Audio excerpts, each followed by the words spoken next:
Welcome back to another episode of the Bourbon Lens with your hosts, Jake and Scott. In this week's episode, we are going to unpack Heaven Hill Grain to Glass Chinquapin Oak Edition. So sit back and buckle into the latest episode of the Bourbon Lens. Scott, your favorite distillery has innovated yet again. What do you think of large-scale distilleries, not just Heaven Hill, when they try to innovate and it's just different than secondary maturation? Yeah, I mean, obviously it's got to be a big step for them because production size.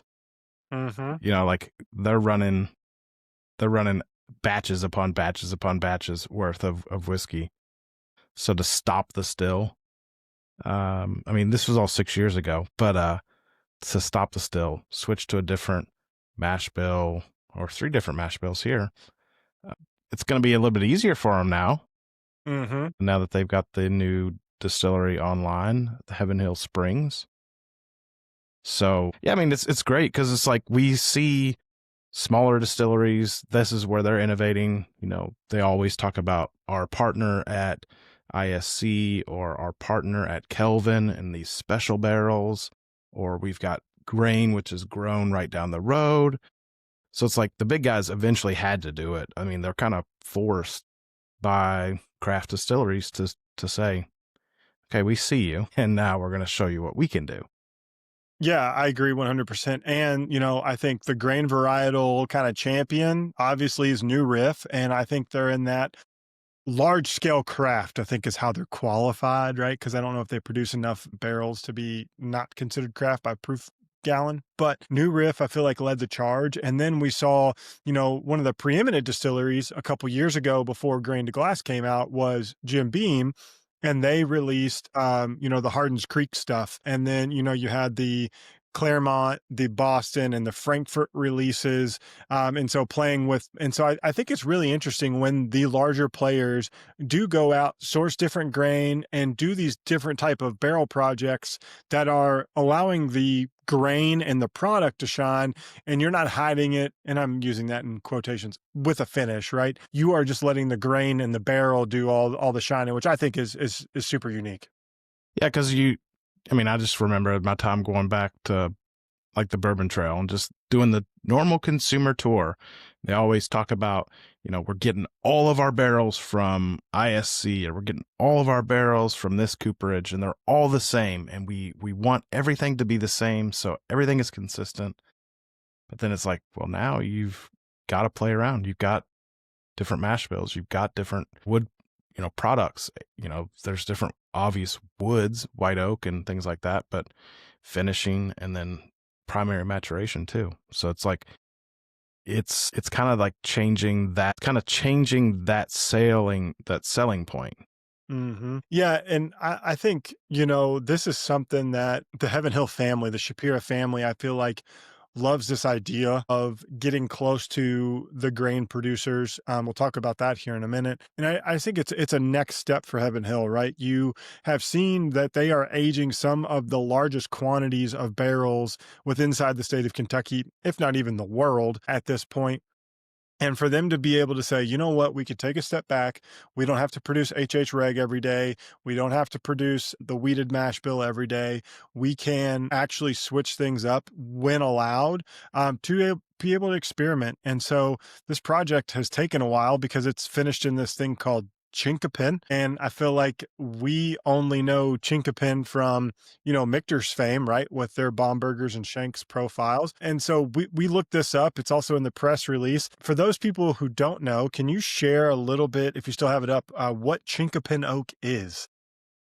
Yeah. So it's just a variety of white oak, American white oak. It's used for, or supposedly used for, like its high vanilla content, which, you know, vanillins is kind of the note that people associate with, you know, bourbon. So it's like taking that up a notch and trying to get more, not just charred wood, but trying to get more complex notes out of the aromas. And just sitting here smelling these, I was just like kept going back, and it's almost like a men's like cologne, like that note that kind of carries through, like cedar wood, like that like musky oaky note. Drakkar. Jacquard Noir. Cool water. That's like what my dad had growing up. You know, I feel like if our buddy George, Atlas and Mason, is listening to this right now, he's like, Jake, you need to get some new colognes, man. Like, if those are the two, like, keep it moving. Shout Yeah. out George. If you want fashion advice, go follow George. He's got it. That's not on me, as I wear a nice bright orange Broncos hoodie. I'm gonna say we're both in hoodies. It must be sweater weather season. It is, but it's 72 now. It was cool this morning, not so much now. So what's also really interesting about this is they're aged completely in this Chinquapin oak for 6 years. So they made a very concerted effort to say, you know what, we're not just going to secondary maturation these. We're going to first maturation out of the barrel. And this is kind of a point forward. This is the first edition of the barrel series. So I'm excited to see what the next edition of this is already, right? Just kind of nosing these and trying these, that experimentation I think is very unique as well. Yeah. Yeah, and we won't find out for another year or so, I guess. It seems like this might be like an annual release. Now, they're already aging, so maybe we could dig and try to figure out, what type of oak. But maybe there's some failed experiments in there. Maybe they've used other types of wood, and this is the one that was ready. And, at 6 years, I mean, that's a good age statement for something that's purely experimental. Well, yeah, I mean, like you can probably like Google types of oaks used for barrels. Obviously French would be one that we would, speculate on. Mizunara could be one, right? Heaven Hill's probably got enough clout to get some Mizunara barrels 6 years ago. And then from there, it's like you might be looking at certain varietals of oak with inside the United States that obviously I'm not a horticulturist. I don't even know if that's the right term. An arborist. I'm not an arborist. Arborist? Sounds yeah, right. I don't know. I go to an arboretum to look at trees, but is an arborist someone who treats the arboretum? Yeah, I don't know. I mean, I'm looking at this Wikipedia page and my eyes are like kind of crossing because, they've got the genus and the species and the subgenus and the family and the order and the kingdom. And you're like, what? Correct. And you thought bourbon people were nerds. Yeah. It's apparently not that rare of a tree. It's not like Brazilian umbrana or anything like that, but it is pretty much in the Midwest. So this is the region out to Iowa and Indiana, Illinois, Ohio, Kentucky. So it's kind of growing in this region. So you probably see these trees all over the place. Yep. So it's really, really interesting. And, I don't know if it's anything about like our generation, but like my dad and his parents, they can like point out trees and they could point out like flowers. Somehow I missed that memo. Like growing up, my grandma would walk through her little garden and she was like, this is a boop and a boop. And I'm like, where did you learn that? Oh, on the farm. I'm like, and then my dad could do it. I'm like, Dad, why didn't you teach your brother? I'm like, he's like, we got to plant hostas this year. And I'm like, what's a hosta? Yeah, like we're not the green thumbs of the. No, definitely not. But, I mean, I could point out like a black walnut tree because those grew in my grandmother's yard and those walnuts fell everywhere and they were a freaking mess. But I can point out a persimmon tree because I have one and I hate it. So, need a saw to cut it down. Yeah, I do, but I don't like chainsaws. They scare me. I've seen way too many like horror movies and just like I feel like I've heard about bad accidents. Texas Chainsaw Massacre. Yeah.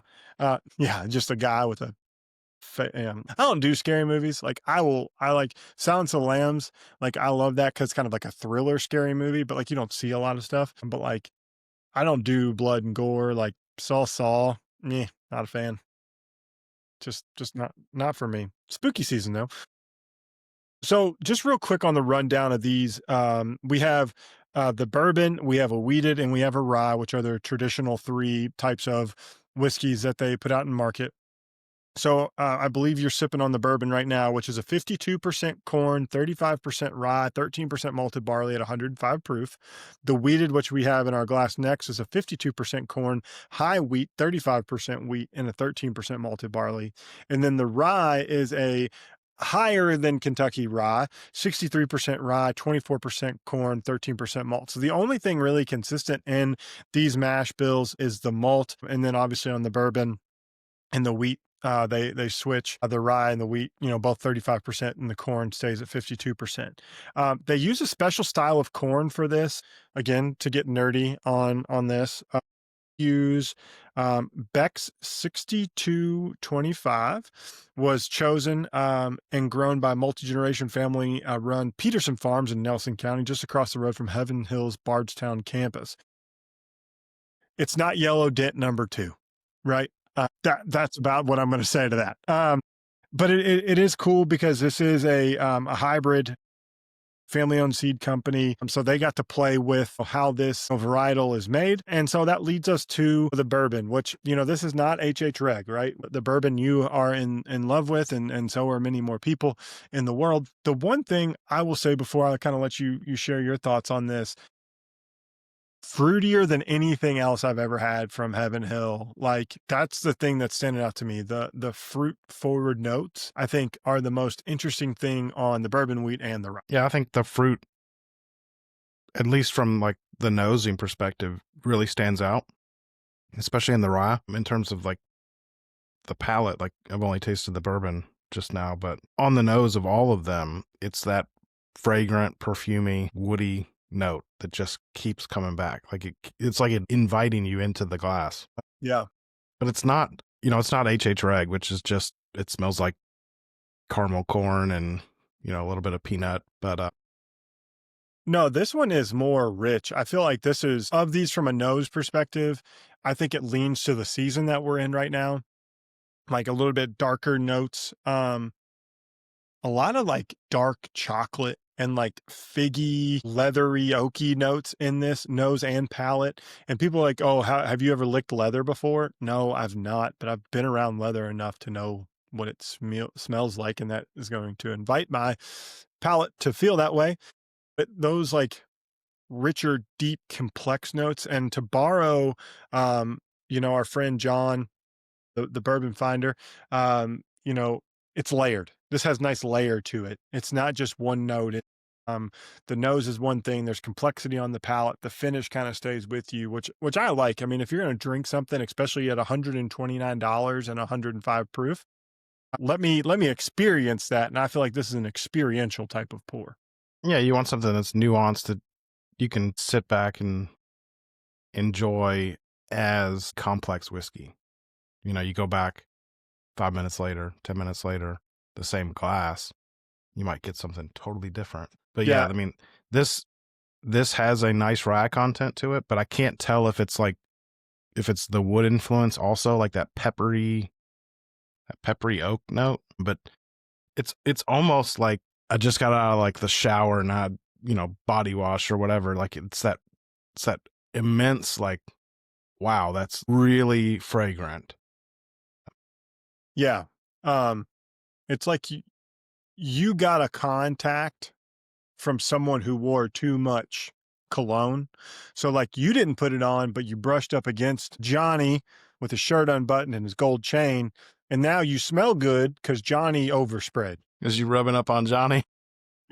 You were going through the club. You're trying to get you a drink of the Heaven Hill, Grain to Glass series up at the bar. And Johnny was just, you had to body him a little bit. And so you gotta.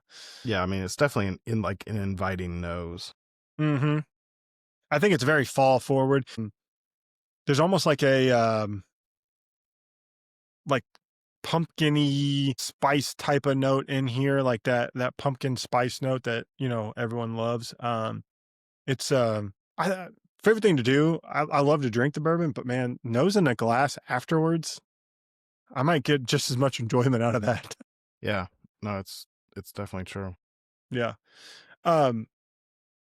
But I think it's also interesting as a traditional distillery departs from their traditional mash bill, right? Not To even do something close, right? I mean, no, it's not like even close to their traditional mash bill. It's 70+% corn in their traditional mash bill. yeah, and this is just barely a bourbon. Yeah, 53. 52% corn Yeah, on both of the bourbons. So they're letting the yeah, it's secondary grain shine. yeah, yeah, definitely. Do we want to like switch to the wheat or the rye next? I was I mean, I think we stay in the bourbon family. We go to the wheated bourbon, rearrange here. rearrange. And, I think as of late, Heaven Hill wheated bourbon has become the it thing, right? Old Fitz, the Decanter series, Old Fitz #7, right there. You have the Elijah Craig barrel proofs. You have the Elijah Craig barrel proof rise now, the Elijah Craig toasted. You've got Rittenhouse single barrel picks that are starting to hit the market, right? But the weeded profile, though, has kind of like taken it by storm out in the marketplace. And so it's really interesting to see them even move away from what is the weeded profile that has taken the world by storm. That was a good Oh, sip right there. That was a good sip. Just heard it all. It was good. yeah. Well, I mean, that was my first one of the wheated, and it's a little bit more traditional, like Heaven Hill, like a little nutty caramel, like not as fruity as the first one, but it just kind of lingers. It's real heavy. That's See, like nice. I get like a stewed raspberry, like a raspberry compote on the nose, balanced with like some confectionery sugar and spice, which I would imagine's coming from the barrel. But that like that their brulee note, that like a little bit of char kind of comes through on the nose, and then on the palate, I think it's warming. It's same proof point, 105. I think this has got a little more oomph in the chest, and ultimately, I think it has a lot of traditional characteristics. I agree with that. But, when we look at the characteristics of what does a Chinquapin Oak impart, butterscotch, creme brulee, toasted nut, chocolate, and coffee notes, like definitely butterscotch, creme brulee, toasted nut, I would say is really I think the wheat plays really good against that barrel. I'm almost wondering though if those are the notes that you would get in like the 6 year, but not necessarily in like a 10 year or a 12 year. I'm sure that they've got the experiments going, for longer term, but I wonder at what point does the wood kind of like stop being such an influence? Like you put something in wood today and taste it tomorrow, you're gonna get like a big rush of whatever the external Wood is. char. Yeah. But if you let it mellow out and kind of incorporate, I wonder if, maybe at 10 years, Chinquapin Oak doesn't have as big an effect and then it just kind of develops into a well-aged whiskey. Does that make sense? Like Yeah, it's I'm like with when you. you toast, when you like toasted finish, like they're only finishing that for like 6 months, let's say 6 months to a year or whatever. But you get like a rush of toasted oak because it's just like kind of like it's so influential right up front. Yeah, the bell curve Yeah. for the oak is different. I don't know, interested, but the interesting point, and I think I drank that my last little sip of that, and the coffee note, like coffee with creamer, and someone like it'd be interesting with like Stephen Fonte, somebody who is a big coffee tea guy, to hear him because I think coffee can impart a lot of fruity characteristics. I don't pick those up as much. And so there's that note there. And I think there's some underlying coffee type notes that would bring out some more fruit characteristics in this. I just don't know if my palate's sophisticated enough. But that back end, like mocha, I hate coffee, but I do like the way I love the aroma of coffee. Yeah. And it lingers with you too. Like when you drink coffee, you typically have coffee continuing with you for a period of time. Unlike tea, some teas are more like coffee in that way, but most teas are lighter. Like they kind of wash over the palate. You get the aroma and then you get the palate to kind of wash across. But then it ultimately disappears other than the sensation of like the acidity or like the drying effect of the tea. But this definitely lingers with you for quite a while. Now, I think that's why it feels a little heavier. Yeah. I mean, I think it's a really, really well done pour. I'm very enjoyable. Now, the question is, we've had two, pick a favorite. I think I'm going to go with the wheated for now. Just in Inter- terms of, I don't necessarily feel that it's more complex than the rye bourbon, but I like just the mouthfeel a lot better. Yeah, I can see that. I was in Go Bourbon. I like that chocolate note that's happening in the first one a ton. I think it's really good. But I think this leads us to the most unique one, right? The rye, finished in Chinquapin. And we go up in proof to 107 proof. Again, 63 rye, 24 corn, 13% malted barley, toasted coconut. Hear me out on that from the right on the front nose. You know, that toasted nutty, cakey thing going on up front. A lot of vanilla.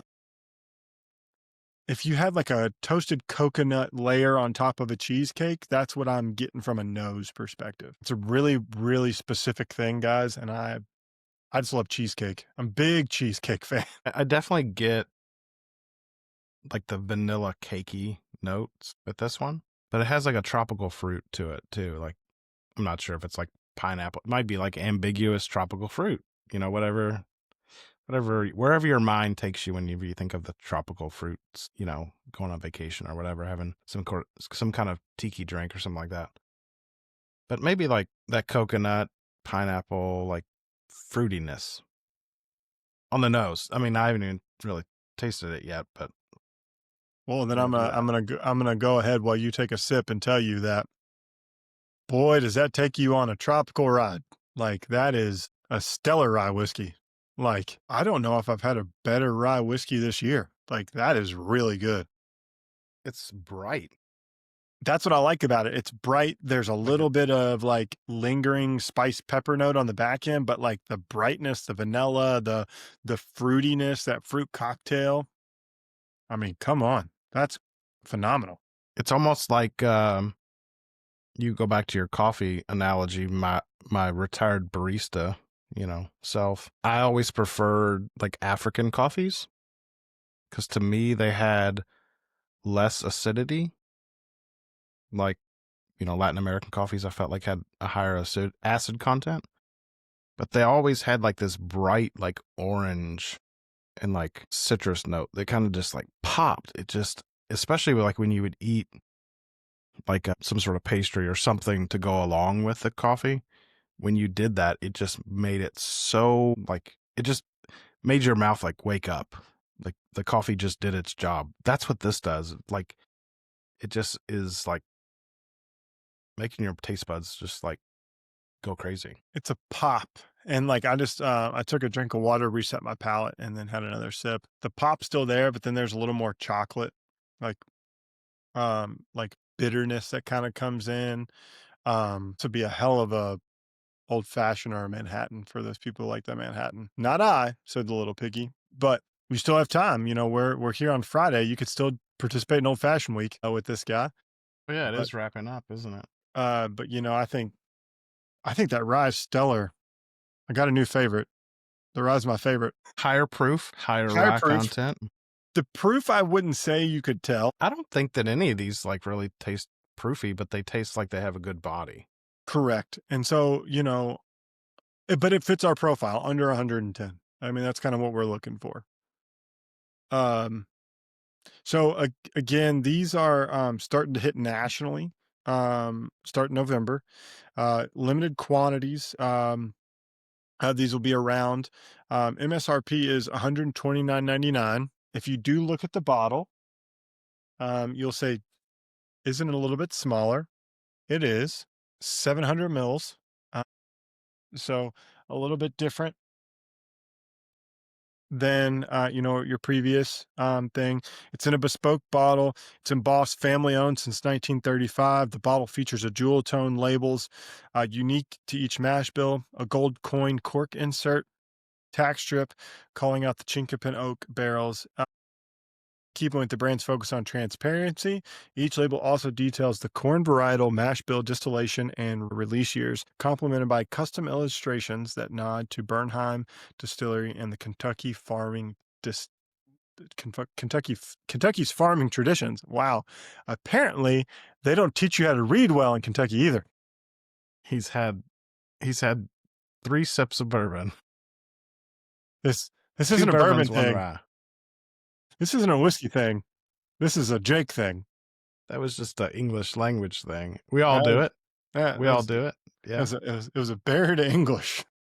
These are nice. These are really nice. I mean, limited release, right? So, maybe they're going to hit a few more markets. Maybe people are going to be able to come across them. But if you're a fan of Heaven Hill and you want to see what they can do outside of like their ultra age stuff and their standard HH reg, which not everybody loves. I do, but whatever. Might be worth picking up. It's a special occasion bottle. I don't think it's It like an is.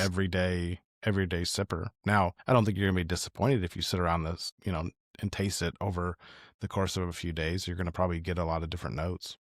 Yeah, I think this is a bottle you revisit once, twice, three times, and then you finish it on the third time with a group of friends. But it's a great bottle. We tried the last Old Fitz 9 compared to the 7.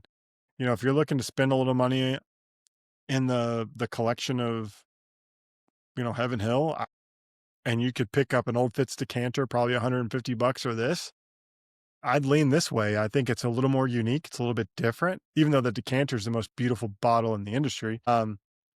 I think it's good. Here's the thing. We love Heaven Hill. Like, we really enjoy the brand. We'll tell you if we like it or not, truly.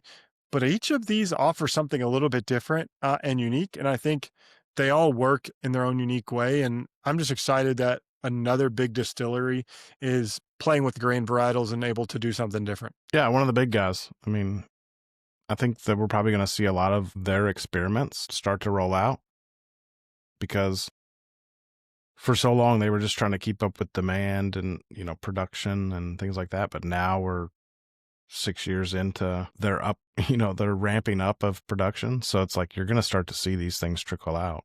Yeah, for sure.